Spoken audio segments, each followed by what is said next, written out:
Film ini diawali dengan memperlihatkannya seorang pria muda bernama David Mason yang tengah berusaha mencari perhatian seorang wanita cantik di sebuah kafe. Tak lama kemudian, mentornya yang lebih tua dan berpengalaman bernama Peter Deveraux datang menghampirinya. Dengan nada tenang, Peter memperingatkan David agar tidak mencampurkan urusan pribadi dengan pekerjaan karena dalam dunia mata-mata, hubungan seperti itu bisa menjadi titik lemah yang berbahaya. Ia bahkan menunjukkan seseorang di kejauhan yang sedang memotret mereka, membuat David sedikit gelisah. Namun, Peter hanya tersenyum dan berkata dengan santai bahwa jika David benar-benar mencari kasih sayang, lebih baik ia memelihara seekor anjing saja.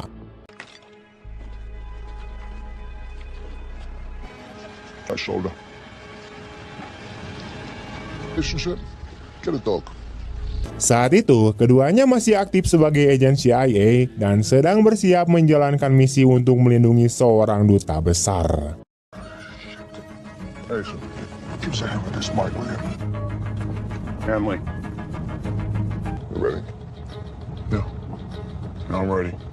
Peter bertugas di lapangan, sementara David menjadi penembak jitu yang memberikan perlindungan dari kejauhan. Mereka bertukar jasa agar penyamaran lebih meyakinkan, lalu mulai bergerak sesuai rencana.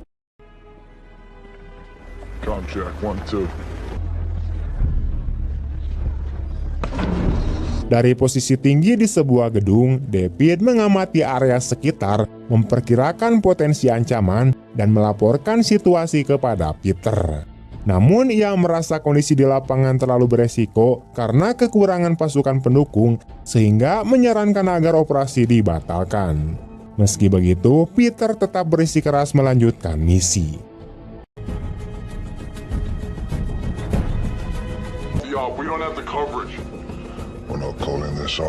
Di tengah keramaian, suasana tiba-tiba memanas ketika seorang pria berdiri dengan gerak mencurigakan.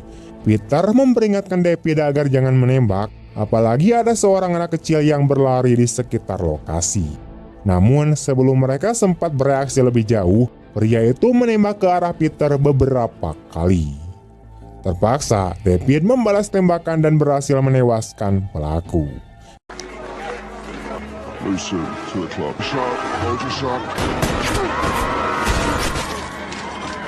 Peter selamat berkat rompi anti peluru, tapi tragisnya anak kecil yang berlari tadi justru tertembak dan tewas di tempat. 5 tahun kemudian, Peter telah pensiun dari CIA dan menjalani kehidupan tenang di Lausanne, Swiss.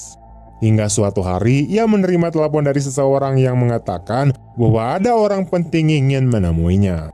Ternyata orang itu adalah John Hanley, mantan atasannya di CIA.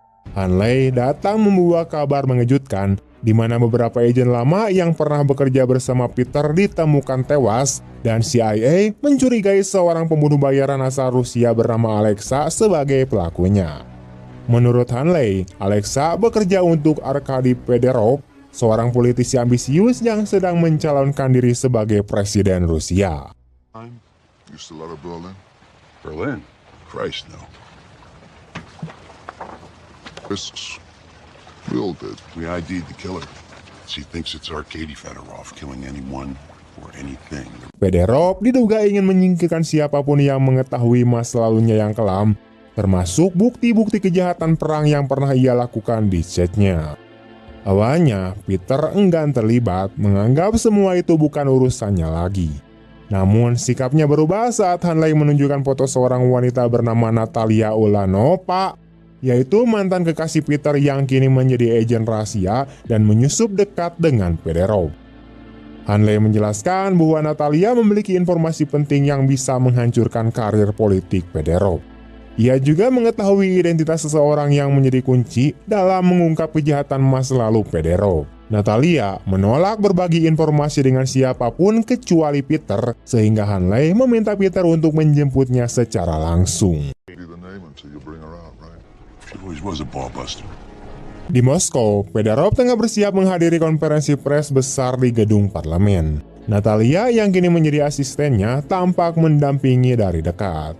Namun di balik ketenangan itu, ia diam-diam melaksanakan misi berbahaya.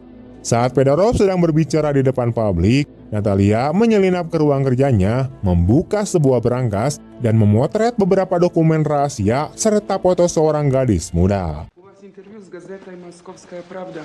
Репортер ждет вас.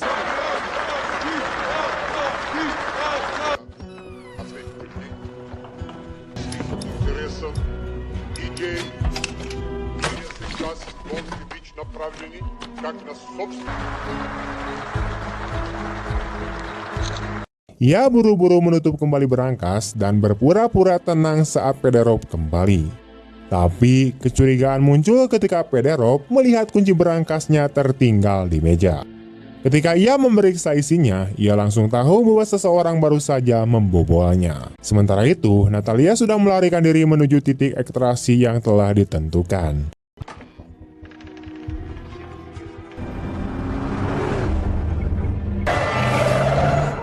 Dari Kedutaan Besar Amerika di Beograd, Hanley dan tim CIA melacak pergerakannya dan menyiapkan pasukan penjemput.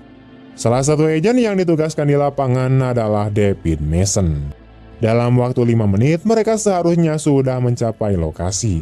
Namun, situasi berubah kacau ketika penyamaran Natalia terbongkar. Agen-agen PSB Rusia langsung mengejarnya, memaksa Natalia keluar dari mobil dan kabur dengan berjalan kaki. Extraction location. Sir, we have an issue.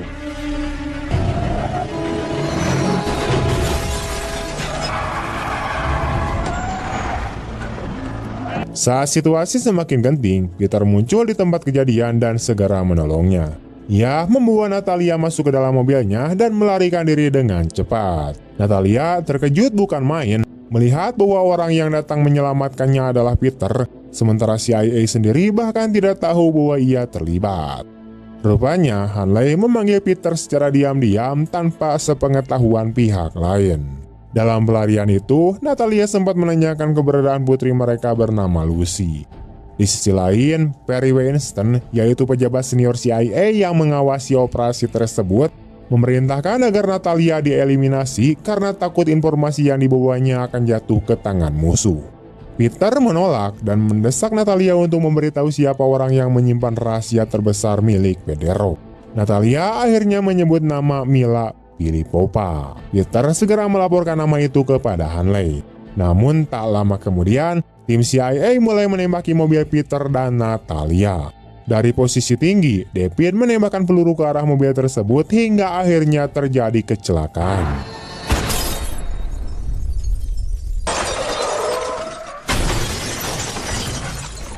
Natalia terluka parah dan sebelum meninggoy, ia sempat memberikan ponselnya kepada Peter.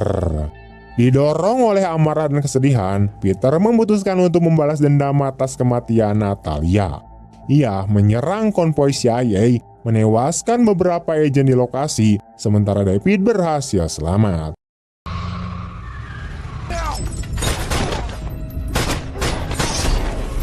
Mereka saling membidik, namun akhirnya memilih untuk mundur tanpa baku tembak lebih lanjut. David kemudian meledakkan mobil pen CIA untuk menghapus jejak, sementara Peter mengambil taksi dan memeriksa isi ponsel Natalia. Op 2, respond. Ia menemukan beberapa foto penting, lalu mengambil kartu memorinya dan membuang ponselnya agar tak bisa dilacak. Beberapa waktu kemudian, Peter dan Alice berhasil menemukan seseorang yang dikenal dengan nama panggilan Lebedov, yaitu seorang mucikari terkenal. Namun, Peter menjelaskan kepadanya bahwa nama aslinya adalah Simeon Desinov, yaitu mantan anak buah Fedorov yang dulu terlibat dalam perang di Chechnya. Mereka bertemu dengannya di klub miliknya, dan Peter mengatakan bahwa Fedorov kini sedang berusaha menyingkirkan semua orang yang mengetahui tentang kejahatan perang di masa lalunya. Peter kemudian bertanya alasan Fedorov menghabisi orang-orang tersebut dan apa sebenarnya yang ia sembunyikan. Desinov pun menjelaskan bahwa Chechnya adalah wilayah yang memiliki cadangan minyak besar yang sangat diminati Rusia. Ia juga mengungkapkan bahwa sebelum perang kedua Chechnya dimulai, sempat terjadi sebuah ledakan besar di sebuah gedung yang berisi tentara Rusia dan peristiwa itu menjadi pemicu perang. Namun secara rahasia, Denisov mengetahui bahwa insiden itu sebenarnya merupakan rencana Fedorov dan CIA. Bingo. No. You look like shit. Yeah? Well, you don't look too good just too. Why does he want to have a clean slate now? Tourists didn't want to give it to us. So good Russian soldiers with mummies and daddies back at home. Pengakuan itu membuat Peter terkejut dan tidak percaya bahwa agensinya sendiri terlibat dalam konspirasi sebesar itu. Di kantor pusat CIA, Celia mencoba menginterogasi Hanley mengenai hubungannya dengan Peter, namun Hanley bersikap kasar dan enggan menjawab. April 17th of this year, you went to Lausanne under the name Sanders. Isn't for your acumen. Fuck you. Di kantor pusat CIA, Winston memberikan David sebuah flash drive berisi laporan yang menggambarkan apa yang Peter pikirkan tentang dirinya. Saat David memeriksa isinya di rumah, ia menemukan foto-foto Peter bersama Natalia, padahal dulu Peter pernah melarangnya memiliki hubungan pribadi dengan wanita manapun. Di dalam laporan tersebut, Peter menulis bahwa David adalah agen yang ceroboh, tidak patuh pada perintah, dan seharusnya dicabut dari statusnya sebagai agen lapangan. Hal itu membuat David sangat marah. Here's what he thought of you.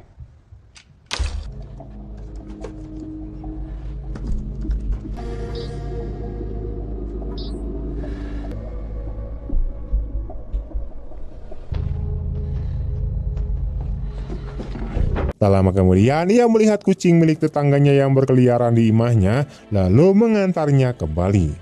Saat itulah, ia akhirnya berkenalan dengan sang tetangga yang bernama Sarah.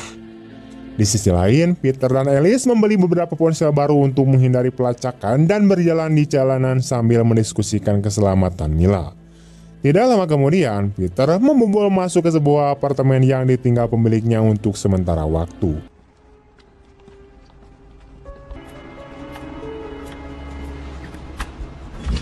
Ia mengambil sebotol minuman keras dari lemari dapur untuk menenangkan pikirannya, lalu berjalan ke arah jendela dan memperhatikan apartemen di seberang jalan. Dari sana, ia melihat David dan Sarah keluar menaiki taksi bersama. Be like to be you. That'll do. Bottoms up. What happened in Moscow?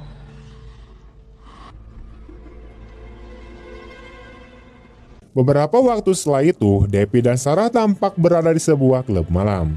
David memutuskan untuk sedikit menikmati hidupnya dan melupakan pekerjaannya sejenak. Saat mereka berbincang santai, Sarah mulai memainkan piano dan di sisi lain, Alice yang sedang bersama Peter tanpa sengaja mengucapkan satu kata dalam bahasa Rusia. Hal itu membuat Peter terkejut dan Alice kemudian menjelaskan bahwa kedua orang tuanya adalah profesor universitas yang dulu mengajarinya bahasa Rusia sejak kecil. Kembali ke David dan Sarah, keduanya tampak semakin dekat. Mereka menikmati waktu bersama di apartemen David dengan suasana yang penuh kehangatan. Namun di tempat lain, Peter bersiap mengenakan pakaian dan mengatakan kepada Alice bahwa ia tidak bisa membiarkan Alice terus bersamanya. Ia memberinya sejumlah uang dan sebuah ponsel, serta memintanya untuk bersembunyi di tempat yang aman. Bring you with me when I have to go now. Don't move where no one can find you. Not even, and wait for this to ring. Keesokan paginya, David terbangun dan mendapati bahwa Sarah telah ngalengit. Ia segera memeriksa ponselnya dan menemukan pesan singkat dari nomor Sarah. Saat ia menuju dapur, ia terkejut melihat Peter sudah berada di sana sambil menodongkan pistol ke arah kepala Sarah. Sarah. I'm here. Go. Let her go. David berusaha menenangkan situasi, tetapi Peter justru memancing emosinya dengan kata-kata yang membuat Sarah ketakutan. Peter mengatakan bahwa David sedang berjuang di dalam pikirannya, mencoba memutuskan apakah Sarah layak untuk diselamatkan atau tidak. Peter kemudian memaksa Sarah untuk bertanya kepada David apakah dirinya memang pantas diselamatkan. Ketika David ragu untuk menjawab, Peter mengatakan bahwa keraguannya sudah cukup membuktikan semuanya. Namun setelah David berteriak dengan yakin bahwa Sarah memang pantas diselamatkan, Peter mengatakan bahwa inilah pelajaran terakhirnya pelajaran untuk tidak lagi peduli terhadap orang yang dihabisi saat menjalankan tugas. David membalas dengan mengatakan bahwa dirinya tidak punya pilihan lain ketika menembak Natalia di Moskow, karena itu adalah perintah dan situasi memaksanya. Peter kemudian mendorongkan pisau ke arah Sarah dan menempatkannya di leher wanita itu, sementara senjatanya ia letakkan di atas meja. David mencoba merebut senjata dan memohon agar Sarah dilepaskan. Peter yang ingin menguji karakter sejati David melakukan ujian terakhir. David berteriak melarangnya, namun Peter malah melukai arteri paha kanan Sarah dan segera meninggalkannya di sana. To be a better man, Why did you drop me? you have to do now is just to show me. What do you do now? Dalam kepanikan, David berusaha menekan luka itu untuk menghentikan pendarahan dan memanggil ambulans. Beberapa saat kemudian, Sarah berhasil diselamatkan dan diduga masih hidup. Sementara itu, Fedorov menghadiri sebuah konferensi penting dan terlebih dahulu bertemu dengan Alexa untuk mendapatkan instruksi tertentu. Di tempat lain, seorang jurnalis bernama Edgar Simpson kembali ke rumahnya dan secara kebetulan bertemu Alice yang kini ingin menceritakan semua yang ia ketahui tentang Fedorov. Alice mengungkapkan identitas Mila kepada Edgar dan meminta bantuannya untuk mempublikasikan kejahatan Fedorov. Namun ketika Edgar beranjak untuk mengambil alat perekam, Alexa keluar dari persembunyiannya dan menusuk Edgar. Ia juga berusaha menghabisi Alice, tetapi Edgar menahannya dengan sisa tenaganya, memberi kesempatan bagi Alice untuk melarikan diri. Kept her close to him.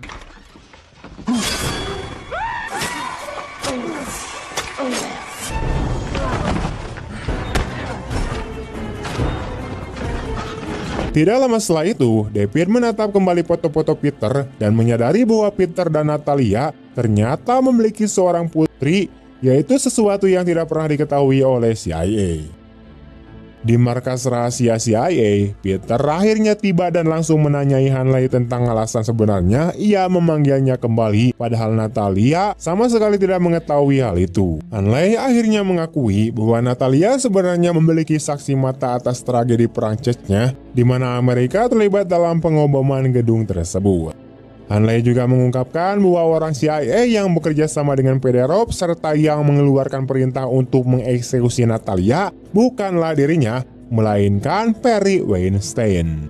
Ia juga menjelaskan bahwa Mila Filippo sebenarnya adalah putri dari pasangan profesor universitas yang mengajar bahasa Rusia.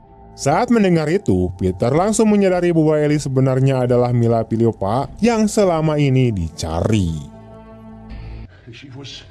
These past few months, she was acting erratically. Talking to?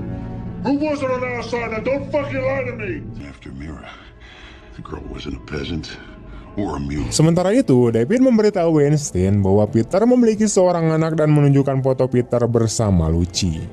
Ia kemudian melakukan pencocokan wajah pada Alice dan mulai menyadari bahwa wanita yang mereka incar memang Mila Filippo. Ketika Mila sedang menuju ke sebuah hotel di Beograd, ia menerima panggilan telepon dari si Peter. Peter mengatakan bahwa ia tahu jati dirinya dan memperingatkannya agar tidak mendekati Fedorov. Namun Mila mengabaikan peringatan itu dan tetap menuju apartemen Fedorov. Sesampainya di sana, ia masuk ke kamar mandi dan teringat kembali pada masa kecilnya ketika Fedorov membunuh seluruh keluarganya, namun membiarkan dirinya hidup karena mengira ia tuli. Di sisi lain, CIA juga akhirnya mengetahui bahwa identitas sebenarnya dari Alice adalah Mila Filippo, sementara Alice yang asli telah meninggal dunia 4 tahun lalu.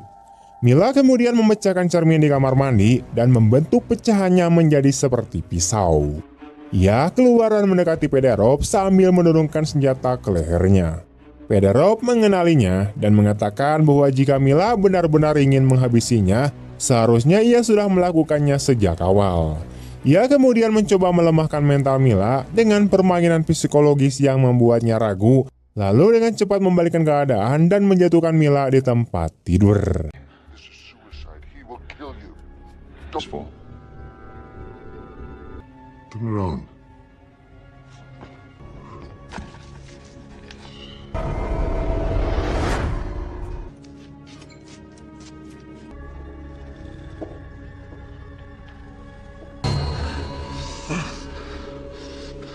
You want me dead?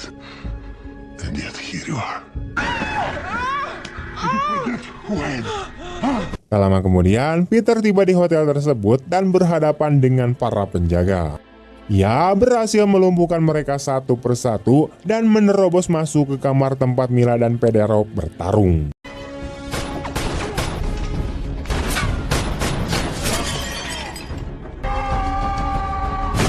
Peter menolong Mila dan memintanya untuk merekam pengakuan Fedorov menggunakan ponsel. Peter ingin agar Fedorov mengakui semua kejahatan perangnya serta menyebut siapa orang CIA yang bekerja sama dengannya. Go get it now. Stop filming.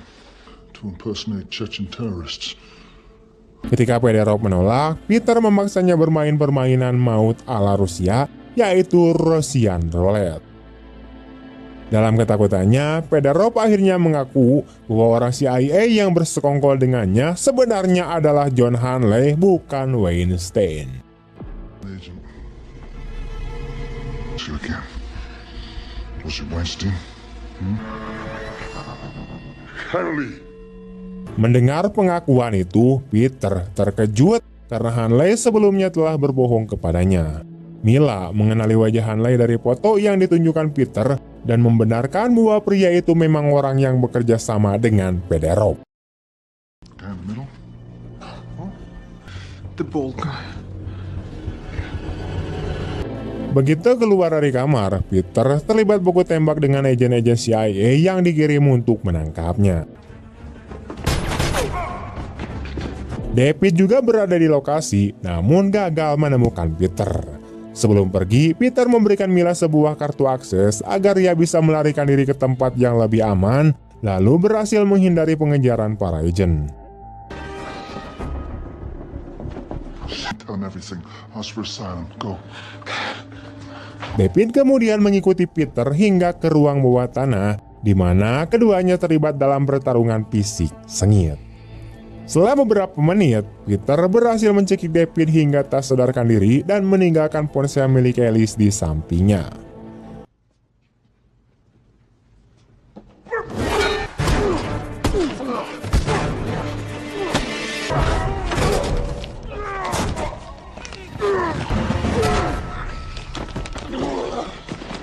Beberapa waktu kemudian, di markas CIA, mereka menemukan rekaman pengakuan Fedorov dan berencana menyerahkannya kepada Weinstein. Namun saat tiba di kantor, mereka terkejut mendapati bahwa yang berada di sana ternyata Hanley, bukanlah Weinstein. Hanley kemudian memerintahkan David untuk duduk dan mendengarkannya. Di sisi lain, Peter bertemu kembali dengan Mila di hotel dan memintanya untuk segera menghilang karena menurutnya melarikan diri masih lebih baik daripada mati sia-sia. Name a city, I'll get you there. I have contacts. It's better than dead. Dalam percakapan mereka, Peter mengungkapkan bahwa ia kini hanyalah seorang mantan agen yang menjalankan bisnisnya sendiri dan ingin menebus kesalahan masa lalunya. Ia kemudian mencoba menghubungi nomor putrinya, namun yang menjawab adalah si bebel Hanley. Dari situlah Peter mengetahui bahwa Hanley telah menculik Lucy. Peter memperingatkannya agar tidak menyakiti anaknya, namun Hanley mengatakan bahwa David lah yang menemukannya dan menyerahkannya kepadanya. The father type, Peter. That's such a lovely little girl could come from your... I'll kill you. Funny thing, Peter. Turns out, you know, if it's any consolation, it was your boy Mason who brought Lucy. Hanley kemudian mengajukan tawaran, ia ingin menukar Lucy dengan Mila. Peter menyuruh Mila untuk pergi ke stasiun dan memesan 3 tiket untuk pelarian mereka, sementara dirinya akan menemui Hanley. Okay, the fortress. You bring me Mira, I'll give you your daughter.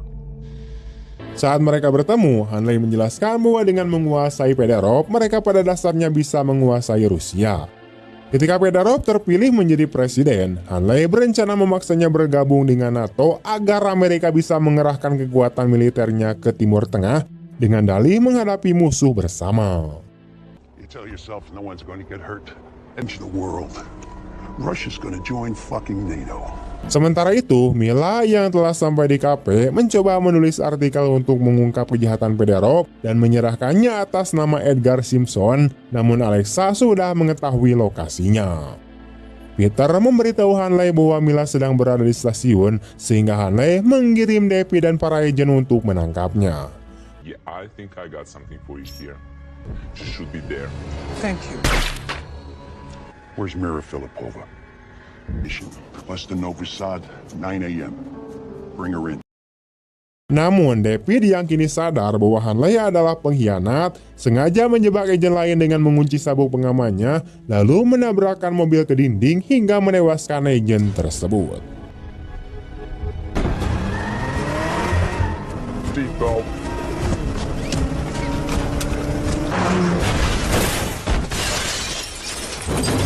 Setelah itu, David bergegas pergi untuk menyelamatkan Lucy. Di sisi lain, Mila yang masih berada di kafe melihat Alexa datang dan langsung melarikan diri. Alexa mengejarnya, namun saat hendak menembak, Mila berhasil menyerangnya dengan skop hingga Alexa terjatuh menuruni tangga dan kehilangan pistolnya.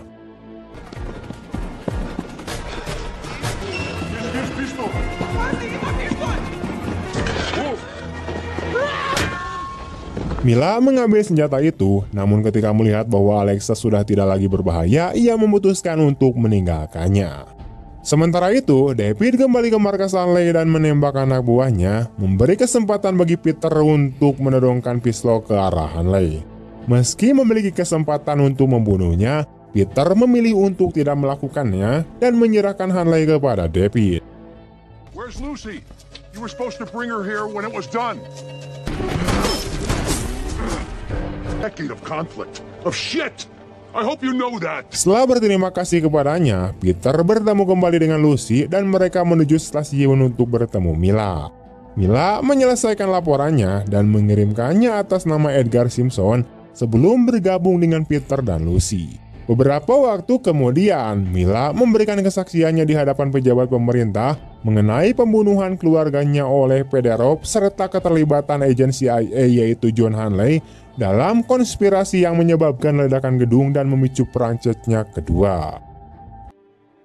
When I was 15 years old, I witnessed Fedorov conspire with CIA agent John Hanley.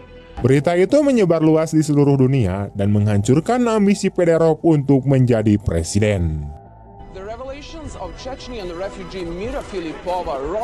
Dalam adegan penutup, Fedorov yang menyangkal semua tuduhan terlihat menaiki sebuah kapal persiar bersama seorang wanita muda. Ia tampak merasa telah lolos dari semua kejahatannya, namun tiba-tiba seseorang menembaknya hingga tewas, menandai akhir dari kisah ini. Pada akhirnya, The November Man bukan hanya tentang aksi dan intrik dunia mata-mata, tetapi juga menggambarkan bagaimana kepercayaan dan pengkhianatan bisa berjalan beriringan di dunia yang penuh rahasia. Film ini menunjukkan bahwa dalam pekerjaan yang menuntut kesetiaan mutlak, justru seringkali orang-orang terdekatlah yang menjadi sumber luka paling dalam. Peter D.P. Rauch belajar bahwa dalam hidup, kebenaran tak selalu datang dari lembaga besar atau kekuasaan, melainkan dari hati nurani dan rasa kemanusiaan yang tidak bisa dibeli.